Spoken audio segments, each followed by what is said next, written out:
ভাই, আমি কাউকে আঘাত করার জন্য বলি না, আমি আপন বানানোর জন্য বলতেছি।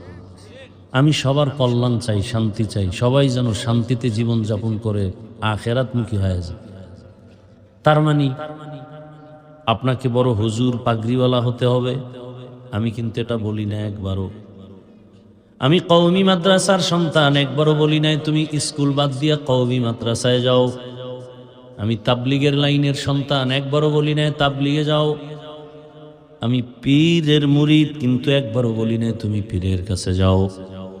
আমি শুধু পীরের মুরিদ না, বরং সারা বাংলাদেশে চ্যালেঞ্জ দিয়া দিছি, যারা বলে আমরা পীর মুরিদি ওলিয়া উলিয়া মানি না, ওরা কোরআন মানে না, বুখারী মানে না, ওরা ভণ্ড। ওদের যারা ভণ্ড বলে না তারাও ভণ্ড। চ্যালেঞ্জ দেওয়া, যারা বলে আমরা পীর মুরিদি ওলিয়া উলিয়া মানি না, এরা কোরআন মানে না, বুখারী শরীফ মানে না, এরা বাতেল। এদেরকে যারা বাতেল বলে না তারাও বাতেল। কিন্তু আমি এখানে একবারও বলছি পীরের কাছে যাও না। ওই লাইনে বয়ান করার আমাদের ওলামায়ে কেরাম যথেষ্ট আছে, আলহামদুলিল্লাহ। শুধু তাই না, আমার দেশে মাওলানা মুফতি মুহাদ্দিসের অভাব নাই। আমার দেশে অভাব যেটা, আমি ওই দিকটাকে একটু হাইলাইট করে বয়ান করি। আমার দেশে আদর্শবান ডাক্তারের বড় অভাব, আদর্শবান ইঞ্জিনিয়ারের অভাব, আদর্শবান প্রফেসরের অভাব, আদর্শবান ওসি ডিসি এসপি সাহেবদের বড় অভাব। আজ যদি আমার বাংলাদেশের প্রত্যেকটা থানা জেলার ওসি ডিসি এসপি যদি 5 ওয়াক্ত নামাজি হইত, আল্লাহর ভয় থাকতো, কোনোদিন ময়দানে ময়দানে গ্রামে গ্রামে কোরআনের বয়ান চলতো, কোনো সুদখোরের পেছনে অনুমতি নেওয়ার প্রয়োজন হতো না। কি ওয়াজ হবে, কোরআনের বয়ান হবে, মানুষকে ভালো বানানোর বয়ান, এখানে অনুমতি কি? কিসের অনুমতি? দুনিয়ার সব আকাম চলে, কোরআনের বয়ান চললে অনুমতি। এই সব দোষ আপনাদের, সব আপনাদের দোষ। আঙ্গুলটা নিজের দিকে দেন। ওই ভোটের আগে যদি বিক্রি না হইতেন, তাহলে বুক ফুলায় কথা বলতে পারতেন। চোরের মতো থাকেন, নেতার বিরুদ্ধে কিছু বলতে পারেন না। সুদখোর 24টা ঘন্টা তার মায়ের সাথে জেনার গুনাহ অল টাইম। আর হে মসজিদের দায়িত্বে যদি আসে, তো গজব আসবে না কি আসবে? আপনারা বানাইছেন না, টাকা খাইছেন, কিছু কইতে পারেন না। যেই চোরারা শ্বশুর বাড়ির থেকে যৌতুক খায়, ওরা আজীবন বউয়ের গোলাম হয়ে পা চাটে, কথা বলতে পারেন। এরকম চোর নাই? আল্লাহ হেদায়েত দান করেন। কে বলবে এই কথাগুলো? বলেন তো, আপনাদেরকে এই কথাগুলো আমি বলতেছি কি জাহান্নামে নেওয়ার জন্য? আমি ভালোর জন্য বলতেছি, আপনার ভালোর জন্য। আপনি ডাক্তার হন, কিন্তু আপনি সম্মানিত ডাক্তার হন। আমি চাই আপনি প্রফেসর হন, সর্বোচ্চ সম্মানের প্রফেসর হন।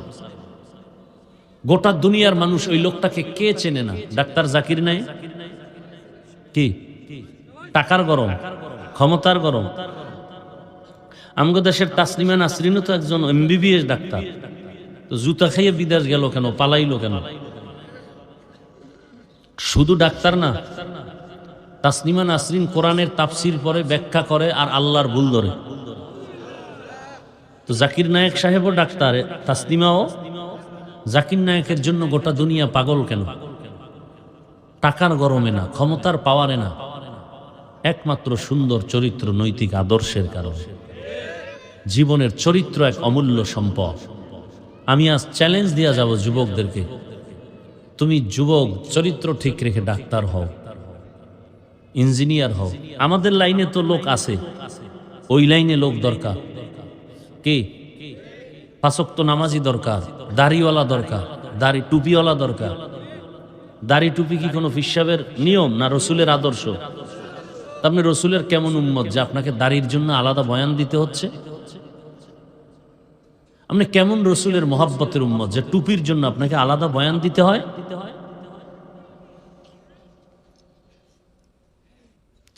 কেমন মুসলমান আপনি? আপনার আমার আল্লাহ এক, নবী এক, কোরআন এক, কাবা এক, ধর্ম এক, কালেমা এক, সব এক। কাফন এক, কালার এক, বিদায় বেলা কবরস্থানের কবরের সাইজ এক, ভেতরের প্রশ্ন এক, সব এক। অথচ আমি টুপি খুলতে চাই না, লজ্জা। আর আপনি কেমন, কি বলবো, আপনি কেমন মুসলমান যে আপনি টুপি দিতে চান না, লজ্জা লাগে? মানে কেমন মুসলমান? আমি দাড়ি কাটতে চাই না, লজ্জা। আর আপনি দাড়ি রাখতে চান না, লজ্জা লাগে। আপনি কেমন মুসলমান? আমি পর্দা না করলে লজ্জা পাই, আর আপনি পর্দা করতে গেলে লজ্জা পান। আমি মসজিদে না গেলে লজ্জা পাই, আর আপনি মসজিদে গেলে লজ্জা পান। আপনি কত বড় নিকৃষ্ট মুসলমান! আবার মাস্তানি মাস্তানি ভাব দেখান। লজ্জা থাকলে তো চোখের পানি আসতো, মাথা নত হইতো যে আসলে আমি একটা রসুলের উম্মত হয়ে এত বড় খারাপ হইলাম কেন? অথচ আপনাদের লাইনে, হুজুর না, জীবনে মাদ্রাসায় যায় না, আপনাদের লাইনে, জেনারেল লাইনের মানুষ, দাড়িওয়ালা, নামাজি, র্যাব, আর্মি নাই। সত্য বলেন, মিথ্যা বলেন? ওসি, ডিসিএসপি, দাড়িওয়ালা, নামাজি নাই। আপনার উপরে কার গজব লাগছে বলেন তো? কার বরদোয়া নিয়েছেন বলেন? কার অভিশাপ নিয়েছেন বলেন? আপনার মতো জেনারেল লাইনের মানুষ, স্কুলে পড়ে, কলেজে পড়ে, প্রফেসর, ডাক্তার, ইঞ্জিনিয়ার, দাড়িওয়ালা, 5 ওয়াক্ত নামাজি, 1 টাকাও হারাম খায় না, নাই? আপনার কপালে কার বরদোয়া লাগছে বলেন? আপনি অবশ্যই অভিশপ্ত, আপনার উপরে কারো অভিশাপ লাগছে। না হয় মুসলমান হয়ে আপনি দাড়িকে পছন্দ করবেন না কেন? যদি পছন্দ করেন তাই তো কইবেন, হুজুর দোয়া করেন, চেষ্টা করি, পারি না। যদি বেয়াদবি করে বলেন দাড়ি না রাখলে অসুবিধা কি? রসুল যদি বলে তোর মতো বেয়াদব উম্মত না হইলে অসুবিধা কি? কি রাগ করতেছেন না? এই কথাগুলো আমরা যদি আপনাদের না বলি, কে বলবে বলেন তো? আর আমি তো কোরআন হাদিসের আলোকে ইসলামকে উঁচু করার জন্য বলতেছি, আপনার কল্যাণের জন্য বলতেছি। কই আমি তো হুজুর হইতে বলি না, আমি তো আরো বলতেছি ডাক্তার হন, ইঞ্জিনিয়ার হন, প্রফেসর হন, ওসি হন, এমপি হন, বেয়াদব হইয়েন না। কি আপনাদের লাইনে রাস্তায় গাড়ি চালায় ড্রাইভার, নামাজি নাই? ব্যবসায়ী বাবারা বলেন তো, আপনাদের ব্যবসায়ীদের মধ্যে নামাজি নাই? তা আপনি পারবেন না কেন? চাকরিজীবী বাবার আপনাদের মধ্যে কি চাকরিজীবী, নামাজি, দাড়িওয়ালা নাই? আপনি পারবেন না কেন? রিজিকের মালিককে তাল মিলেন না, বুঝা শুনা কেন? কয়দিনের জন্য? কতটুকু? প্রতিদিনের অর্ধেক? হ্যাঁ, পিপিলিকার খানা কে দেন? নদীর মাছ হাজার হাজার কে খাওয়ায়? উড়ন্ত পাখি সারাদিন উড়ে, উড়তে উড়তে পেট ভইরা সন্ধ্যায় বাসায় আসে, কে খাওয়ায়? জঙ্গলের প্রাণীর খানা কে দেন? ওরা দামি না আমরা দামি? আমরা। তা আপনি টাকার জন্য দাড়ি কাটছেন কেন? জিগাইলে তো একটা জবাবই দিবেন যে হুজুর চাকরি থাকে না। তো যেই চাকরি করতে গেলে দাড়ি রাখা যায় না, সে চাকরি করবেন কেন? কি আপনি চাকরির রিজিকের মালিক? কোটি কোটি জঙ্গলের প্রাণীর খানা যদি আমার আল্লাহ দিতে পারে, আমরা তো আরো দামি, আমাদেরকে আল্লাহ দিবেন না? আপনার অন্তর এত ছোট কেন? মিডা লাগায় কথা শুনতেইছেন না?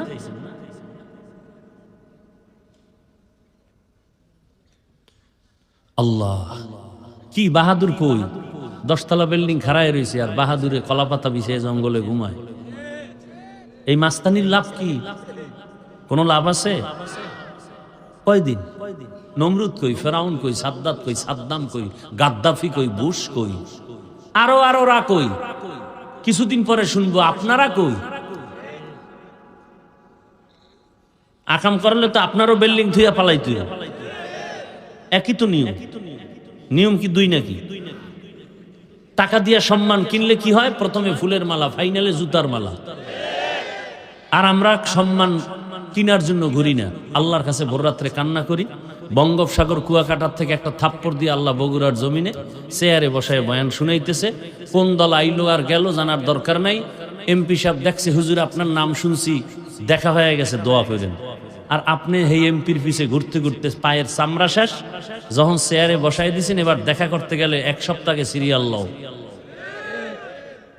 টাকার সম্মানের জ্বালা কেমন! আপনার তো গোলাম, ও জানে, ওরা তো কিনে ফেলাইছি 500 টাকায়। অতএব যেদিন ঘুম এদিন, রাইতে ঘুম, রাত 3টায় আসবি, কয়েকদিন ঘুম ঘুম বা কোন এমপি আমাকে বলতে পারবে? বরং এমপি অপেক্ষায় থাকবে হুজুরের সাথে একটু দোয়া নেওয়ার জন্য আসি।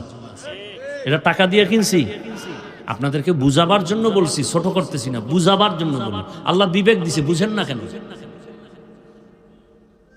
কেন বুঝেন না? মহামারী করোনা, স্কুল কলেজ বন্ধ, ফ্যাক্টরি চাকরি ব্যবসা গাড়ি সব বন্ধ, মাদ্রাসা তো বন্ধ হয় নাই। দেখার পরও মানেন না কেন? বাবার করোনা, ছেলে পাশে যায় না, যদি মরে শেষ পর্যন্ত বাবায় মইরেই গেছে, এলাকার গরিবের কয় কিছু টাকা দিলাম, লাশটা রাস্তায় থুই আয়। এই শত শত করোনার লাশ আমাকে হুজুরেরা আলেমরা কাঁধে নিয়ে গোসল করাইয়া কাফন পরাইয়া জানাজা দিয়ে কবরে রাখছে, একটা হুজুরও তো করোনায় মরে নাই। এগুলো চোখের সামনের কথা, তো গাইবি বয়ান না, এত নগদ বয়ান।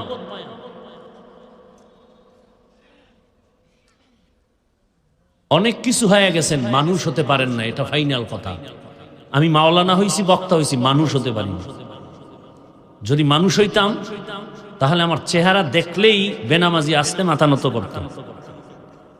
বাংলাদেশে আসতেন আওলাদে রসুল হুসাইন আহমদ মদনী রহমতুল্লাহ আলাইহি, রসুলের ডাইরেক্ট আওলাদ। মদিনাতে এখনো তাদের বিশাল বাড়ি থাকে, দেওবন্দ। তিনি তো নাই। বাংলাদেশে বিশেষ করে সিলেট আর চট্টগ্রামে বেশি সময় দিতেন। তো মানুষ দেখতে যাইতো, আওলাদে রসুল আসছে, একটু মোলাকাত করি, বরকত যাইতো মানুষ। দুই শ্রেণীর মানুষের সামনে হুজুর হাত দিতেন না। ওরা হাত দিলেও হুজুর ফিরাই দিতেন আর বলতেন, এই দুশ্মন। তার ভাষায় উর্দুতে বলতেন, হিন্দিতে বলতেন, আমি বাংলায় বলতেছি, তুমি দাড়ি কেটে রসুলকে কষ্ট দিতেছো, তুমি তো রসুলের দুশ্মন, আমি তো রসুলের আওলাদ, আমি দুশ্মনের সাথে তো হাত মিলাতে পারি না, ভাগো।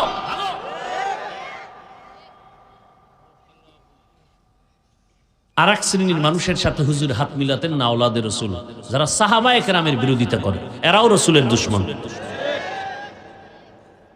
কোনো সন্দেহ নাই, সন্দেহ করলে গুনাহ হবে।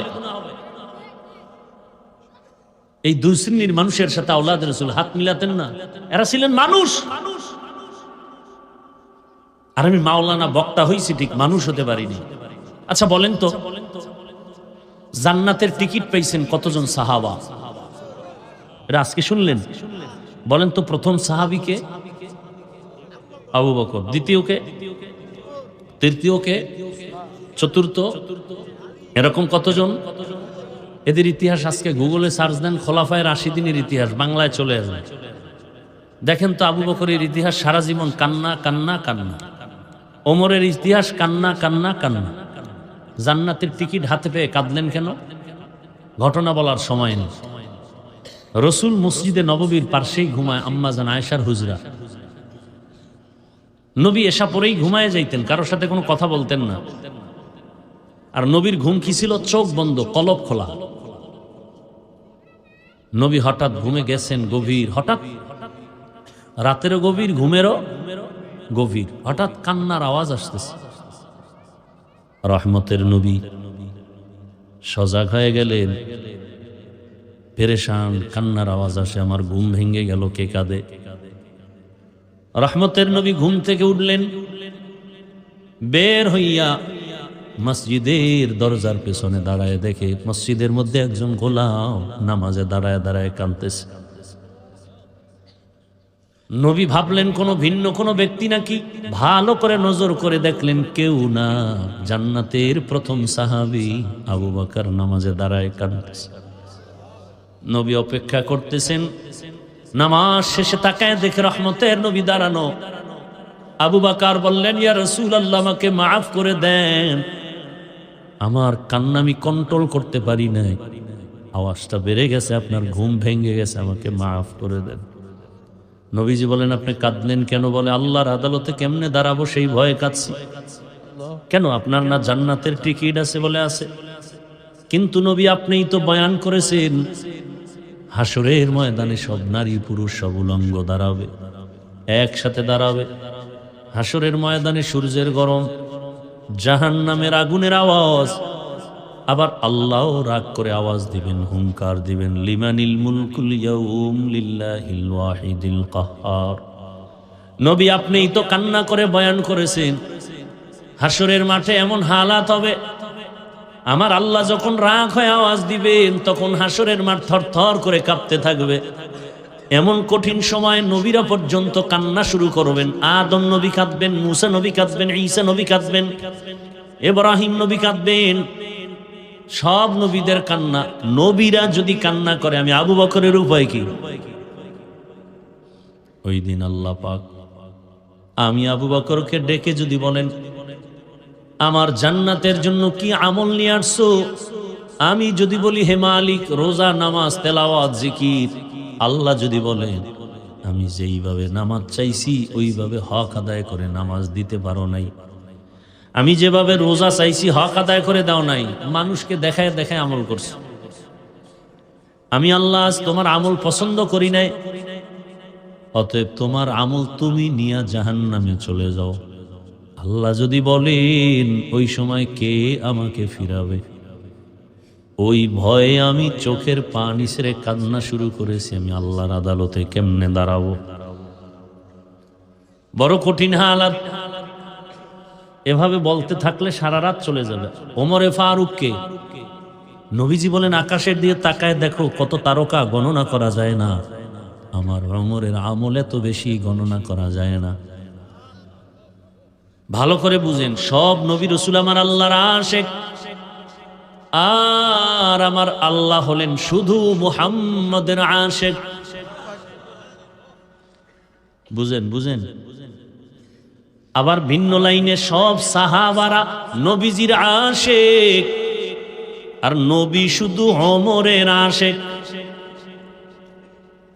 বুঝেন না? বুঝার মেধাও নাই। সব নবী রাসূল আল্লাহর আশিক। আল্লাহ কার আশিক? নবীজির আশিক। ব্যবধান আছে না নেই? আবার সমস্ত সাহাবায়ে কেরাম আমার রাসূলের আশিক, আর আমার রাসূল হলেন একমাত্র ওমরের আশিক। তার মানে ওমরের মর্যাদা কত বেশি হিসাব করেন। কিন্তু কপাল খারাপ, বাংলাদেশে কিছু টুপিওয়ালারা পর্যন্ত সে ওমরকে ভণ্ড বলার দুঃসাহস পায়। কত বড় বেয়াদব চিন্তা করেন। বেয়াদবির তো একটা সীমানা থাকা উচিত। ওমরে ফারুকের ঘটনা বললে রাত পার হয়ে যাবে। অর্ধজাহানের খলিফা ওমর, কোনো বডিগার্ড নেই, একা একা রাতের বেলা ঘুরে। আমার জনগণের কি হালাত, আর আমাদের নেতাদের কি হালাত। ভোট পর্যন্ত পায়ে ধরতে গিয়া রাতে ঘুমাবে না, কিন্তু চেয়ারে বসলে সারা বছরে আর খুঁজে পাওয়া যাবে না। আমি এক প্রার্থীর কই, এই মিয়া, এই জনগণের পিছনে যেই পরিমাণ ঘুরেন, এর 100 ভাগের মাত্র 5 ভাগও যদি আমার মাওলার কাছে ভোর রাইতে একটু কালেকশন করতে, তো বিজয়ের মালা তো আপনারটা কেউ নিতে পারত না। নামাজও পড়ে না, মনে করছে জনগণ সব উল্টায় দিবে, মাওলার সাথে সম্পর্কের কোনো দরকার নেই। অথচ সারা রাত চাইলেই কিন্তু তাহাজ্জুদ পড়তে পারে না? চাইলেই পারে যে আল্লাহ তোমার বান্দাদের কাছে গেলাম, তুমি তোমার বান্দাদের দিলে আমার প্রতি মায়া বাড়ায় দাও। কি মানুষের অন্তরে তো মায়া মোহাব্বত আল্লাহ বাড়ায় দিবে, সে আল্লাহকে রাজি করেন।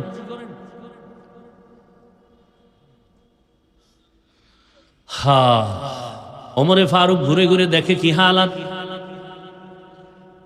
এক পাহাড়ের পাশে গিয়া দেখে বাগানের মধ্যে একটা ঝুপড়ি বাতি জ্বলতেছে। ওমর একা একা সামনে আগাইয়া দূরত্ব বজায় রেখে দাঁড়ানো। হঠাৎ ওমরে ফারুক রাদিয়াল্লাহু আনহু শুনতেছে ঘরের মধ্যে মহিলাদের কণ্ঠের আওয়াজ। মা তার মেয়েকে ডেকে বলে, ও সন্তান, আগামীকাল বাজারে দুধ বিক্রি করতে নিবি, গাভীর দুধ, পানি বেশি দিয়ে নিস। মেয়ে বলে, ওমর যদি খবর পায় কল্লা ফালায় দিবে। ওমর কই? ঘরের পাশে। মা কয় ওমর দেখবে না।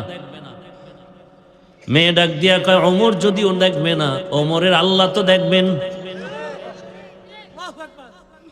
ওমর এতটুকু শুই না চুপচাপ চলে গেছে। পরের দিন আদালতে ডেকে পাঠানেন ওই মেয়ে মা দুজনকে, আমার আদালতে আনো। দোনোজনকে আদালতে হাজির করার জন্য যখন লোক চলে গেল, খবর শুনেই দোনোজন কান্না শুরু করছে। ওমর ডাকছে, মনে হয় আজ আমার ফাঁসি ছাড়া কোনো উপায় নাই। কারণ ওমর অন্যায়ের কাছে মাথা নত করে না। মাও কাঁদে, মেয়েও কাঁদে। আমাদের এই দুঃখের সংসার, বাজারে দুধ বিক্রি করে সংসার চালাই, আজ ওমর বুঝি ডাকছে আমাদের মেরে ফেলার জন্য। কারণ ওমর কথার আগে তরবারি রেডি। যখন দোনোজন কান্না করলে কি হবে, যেতেই হবে, যেহেতু অর্ডার এসে গেছে, আর থাকা যাবে না।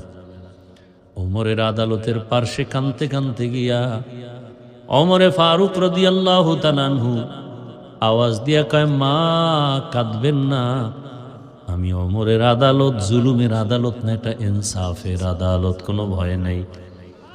আমার এখানে কোনো জুলুম নাই, সব ইনসাফ। ভয় পাইবেন কেন? ভয় পাইবেন না, আপনাকে সর্বোচ্চ সম্মান দিতে ডাকছি। মেহমানদারি করালেন। ওমরে ফারুক বললেন, আম্মা জান, আপনার কপাল কেন এত ভালো? জমিনের মধ্যে তো আপনি চাঁদ কপালওয়ালা। আপনার ঘরে এমন এক মুক্তার দানা পাইছেন, আপনার মেয়ে হলো একটা মুক্তার দানা। আল্লাহর ভয় তাকওয়া তার অন্তরে এত বেশি। আরে আম্মা জান, আপনার কপালের চাঁদের ভাগে যদি আমাকে নিতেন। মা বুঝেন না, চুপ করে আছে। ওমর বলে, আপনার ওই চাঁদের আলোকিত সন্তান মেয়েটাকে আমি ওমরের ছেলের বউ বানাতে চাই। আমি ওমরের ছেলের বউ বানাতে চাই। খুশি না বেজার?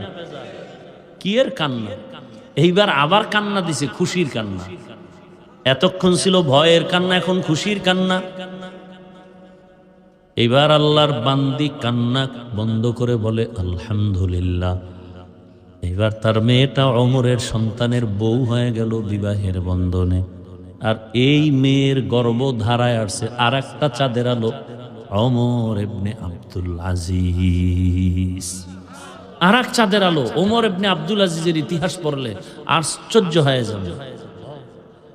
মুসলমান বিজয় কেন? অস্ত্রের কারণে? আমরা সব ফকিন্নি। মুসলমানের টাকা নাই, বাড়ি নাই, গাড়ি নেই, অস্ত্র নাই, কিন্তু সারা দুনিয়ার মাস্তান, সন্ত্রাসী, অস্ত্রধারীরা সব গোষ্ঠী শুদ্ধ ভয় পায় এই মুসলমানকে। ইহুদির crore crore crore billion trillion dollar ব্যয় করে মুসলমানকে ধ্বংস করার জন্য। কারণ কি? আমরা তো কাউকে মারি না। কই, আমাদের আলেমরা তো হিন্দুদেরকে গালি দেয় না, খ্রিস্টানদেরকে গালি দেয় না, বয়ান তো করি আপনাদেরকে। এরপরও সব বেঈমানরা ভয় পায় কেন? এই হুজুরগো কথা শুনলেই এক দলের মাথা গরম। কি হুজুরগো বাড়ি নেই, গাড়ি নেই, অস্ত্র নাই, মসজিদ ইমামতি করে, মাদ্রাসায় পড়াইয়া টুকটাক চলে। এরপরও বিএমপির ভয় হুজুর, আওয়ামী লীগের ভয় হুজুর। কারণ কি? বলে এদের কাছে এমন একটা অস্ত্র আছে যেটা আর কারো কাছে নাই। সেটা হলো এরা জীবন দিতে পারে কিন্তু অন্যায়কে সাপোর্ট দিতে পারে না।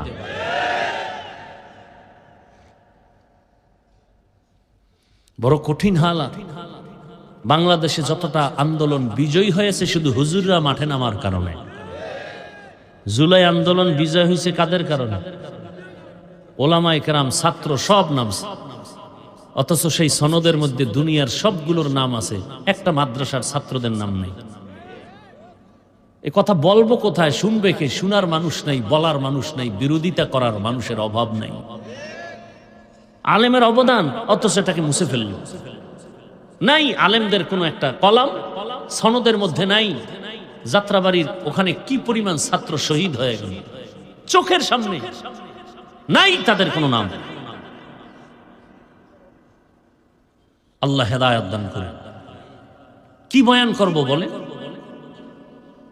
যাদের নামটা সুদের খাতায়, এরা হজ করলে কবুল হবে না, দান করলে কবুল হবে না, নামাজ পড়লে কবুল হবে না, জিকির করলে কবুল হবে না, তেলাওয়াত করলে কবুল হবে না। কি বয়ান করব বলে?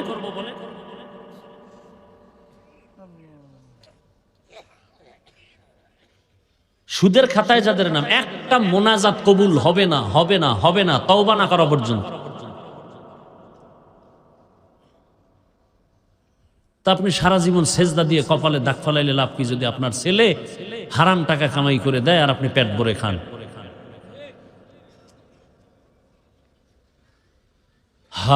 সাহাবায়ে কেরামদের এত কষ্টের মাঝে আল্লাহকে ভুলেন নাই। এজন্য আল্লাহ বলেন দুনিয়ার লোভ ধ্বংসের কারণ। ফেরাউন ধ্বংস হলো ক্ষমতার লোভে, নমরুদ ধ্বংস হলো ক্ষমতার লোভে, কারুন ধ্বংস হলো টাকার লোভে। লোভ আবার তিন প্রকার: ক্ষমতার চেয়ারের লোভ, টাকার লোভ আর যৌবনের লোভ। তাসলিমা নাসরিন ধ্বংস হলো যৌবনের লোভে, কারুন ধ্বংস হলো টাকার লোভে। অনুরোধ করে বলি যুবক, এখনো সময় আছে, তওবা করো, নতুন ভাবে ঘুরে দাঁড়াও। স্কুলে পড়ো, কলেজে পড়ো, চাকরি করো, ব্যবসা করো, আর কোনোদিন নামাজ ছাড়বা না, দাড়ি কাটবা না। তোমার মতো যুবক যদি স্কুলে কলেজে পড়ে নামাজ পড়তে পারে, তুমি পারো না কেন? পর্দার আড়ালের আম্মাজান বোনেরা, আপনাদের মতো কত মা বোন এখনো আছে পর্দা করে নামাজ পড়ে, আপনারা পারেন না কেন? মার্কেটে ঘুরেন কেন? আপনার সন্তানটার জীবন নষ্ট করছেন, আপনার কি খবর নাই? ওই সন্তান এক সময় আপনাকে ধিক্কার দিবে আর বলবে আমার আম্মু খারাপ, আমার আব্বু সারাদিন বেগানা নিয়ে থাকতো, মোবাইল নিয়ে পড়ে থাকতো, আমার আম্মু মার্কেটে মার্কেটে ঘুরতো, ওরা ভালো না, আমি কেমনে ভালো হব? এই সন্তানের এই ধিক্কার শোনার জন্য এভাবে বেপরোয়া চলতেছেন। অনুরোধ করি এখনো তওবা করেন, ভালো একটা সন্তান দুনিয়াতে রেখে যান, ভালো ডাক্তার রেখে যাবেন, নামাজ পড়বে, রুগী দেখবে, তেলাওয়াত করবে, মা বাবার জন্য দোয়া করবে। অনুরোধ করে বলি তওবা করে নেন, আর মনে মনে তওবা করেন, আল্লাহকে বলেন হে মালিক, আর দাড়ি কাটবো না, নামাজ ছাড়বো না, বেপরদায় চলবো না, মা বাবার সাথে বেয়াদবি করবো না। শিক্ষকের দোয়া নিয়ে, উলামায়ে কেরামের দোয়া নিয়ে, নবীজির সুন্নাত আদর্শ অনুযায়ী জীবন চালাবো। তওবা করার মতো যদি কারো নিয়ত হয়, দুটো হাত আমার আল্লাহকে দেখায়া দেন। আয় আল্লাহ, হাতগুলো কবুল করে নেন, তওবা কবুল করে নেন, তওবার উপরে মজবুত হইয়া চলার তৌফিক দান করেন, আমিন। অনেক কঠিন কঠিন কথা বলছি না? অনেকে কষ্ট পাইছেন, আল্লাহর রাস্তায় মাফ করে দিয়েন। আমি জান্নাতে নেওয়ার আশায় বলছি, আর কিচ্ছু না। আপনার সাথে আমার 2 দিন দেখাও হয় না, ঝগড়া হবে কেন? খালি পারলাম না নিচে নাইমা পাও 2টা ধরতে, তাও যদি একটা তারওয়ালা, বড় লম্বা তারওয়ালা একটা মাইকের ফোন আমার কানে দিত, আমি নিচে নেমে বয়ানও করতাম আর পাও ধরতাম আর বলতাম, আর দাড়ি কেটে আমার রসুলরে কাঁদায়ও না।